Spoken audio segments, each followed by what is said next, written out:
السلام عليكم، مرحبا بكم معايا من جديد في فيديو جديد ووصفة جديدة على قناتي أطباق زكية شانيل. اليوم جبت لكم وصفة نتاع تورتة بحجم عائلي، طريقة جد مبسطة وسهلة بمقادير جد بسيطة. عندي هنا واحد ساشية نتاع الفاني، عندي 3 ساشيات نتاع الخميرة الكيميائية كل واحدة فيها 8 غرام، واحد يوغورت بنكهة الفاني، عندي أيضا كأس نتاع الزيت، كأس ونصف نتاع الحليب، عندي ايضا كأس سكر سنيدة وسكر حبيبات، عندي 4 تاع البيضات، وعندي الدقيق وقبصة ملح. هنا ناخذ الخلاط نوضع فيه البيض والسكر ونخفقهم جيدا. هنا اللي عنده الطراب الكهربائي ممكن يستعملوه.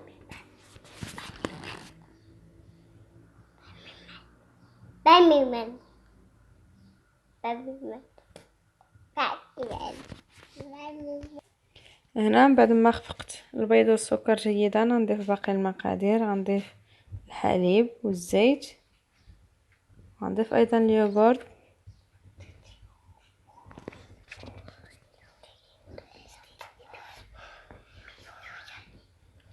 نضيف الفاني وقبصة ملح، نخلط المقادير مجددا.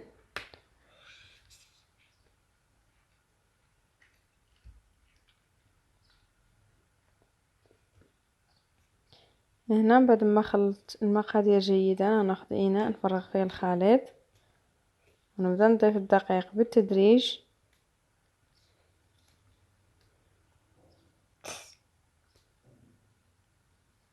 هنا كمية الدقيق كتبقى على حسب النوعية ديال الدقيق اللي كتستعملوه، واش كيتشرب ولا لا. غنبقى نضيف الدقيق بالتدريج ونضيف ايضا الخميرة الكيميائية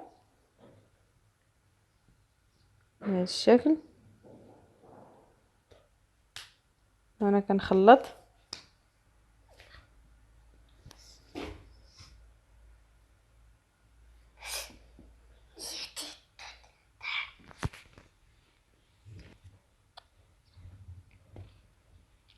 هذا هو القوام تاع الخليط، كيجي على هذا الشكل. غناخذ اللاطه فرشت ليها ورق الزبده، انا هنا نخدمو في اللاطه نتاع الفرن حتى نقسمو بالاطار من بعد ما يطيب. بالنسبه الى بغيتو تستعملوه في مول دائري وتقسموا الكيكه على النصف ممكن تستعملوه.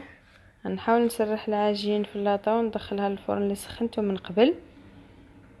هنا بعد ما تحمرت ليا الكيكه قسمتها بهذا الاطار على شكل مستطيلات، عطاتني 2 مستطيلات والجوانب غنوضعهم في الوسط. غنسقي الكيكه ديالي بالسيرو اللي خدمته بكاس نتاع السكر سنيده وكاس نتاع الماء وجوج نتاع الدوائر نتاع الحامض، وضعتهم فوق النار تغلى وخليته يبرد. غنبقى نسقي به الكيك. هنا عندي لاموس بنكهه الفاني اللي خفقته مع الحليب، غنوضعو هكا فوق الكيك بهذا الشكل. وعندي هنا مجموعه من المكسرات، انا عندي هنا الجوز واللوز مقطعين قطع صغيره غنوضعهم بهذه الطريقه. ممكن تعوضوهم بالموز او ممكن تعوضوهم باي نوع ديال الفواكه بغيتو. هنا غناخذ الجوانب اللي بقاو ليا نحاول نوضعهم كطبقه في الوسط ونسقيها ايضا بالسيرو ونوضع فوق منها لاموس تاع الفاني، ونوضع ايضا الجوز ونغطي بالطبقه الاخيره ونسقيها كذلك. انا هنا الطبقه الاخيره نتاع الكيك قلبتها، رديت الجهه اللي كتكون اسفل اللاطه هي اللي رديتها الفوق باش تشرب ليا مزيان السيرو. وغنوضع كطبقه اخيره الكريم شونتيي اللي خفقتها ايضا مع القليل من الحليب، غنوضعها بهذا الشكل. ندخلها الثلاجه تبرد، ندوزو نخدمو الكلاصاج. عندي هنا كاس نتاع الحليب اللي ضفت ليه 10 قطع نتاع الشوكولاته البيضاء وضعتهم فوق النار تذابوا. غنضيف ليهم واحد دانون بنكهه الكراميل، غنخلطهم جيدا وغنفرغهم فوق كريم شونتيي. هنا من الافضل تكون الكريمه ديالكم بارده مزيان باش ما تسيحش ليكم منين تفرغوا عليها الكلاصاج.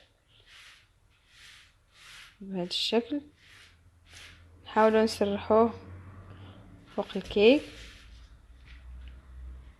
او فوق الطبقه نتاع الكريمه بهذا الشكل. غندخلوه يبرد حتى يشد راسو مزيان في الثلاجه، وندوزو للتزيين. عندي هنا داكشي اللي بقى ليا من الكريم شونتيي، ضفت ليه ملعقه كبيره من شوكولاته الطلاء، عطاتني هذا اللون. غنزين بها بهذا الشكل هذا. وهنا كتزين عندي هنا قطع نتاع الشوكولا اللي ذوبتها في حمام مريم، سرحتها فوق ورق الزبده، ومنين بردات فرشتها عطاتني هاد القطع هادو. غنزين بهم بهذا الشكل هذا. ممكن تزينوا بلوز ايفيلي، ممكن تزينوا بكفر تفرشتوه تزينوا به الجوانب، يعني التزيين كيبقى اختياري. هنا غنقطع معكم قطعه. كتجي هاد الكيك كتجي هاد الطورطه رائعه وبنينه، كتخرج لنا كميه كثيره. كنتمنى تكون وصفه اليوم نالت الاعجاب ديالكم. ما تنساوش الاشتراك في القناه وتفعيل الجرس باش توصلوا بكل جديد، وبارطاجوا القناه مع الاصدقاء والاحباب. دمتم في رعايه الله والى اللقاء.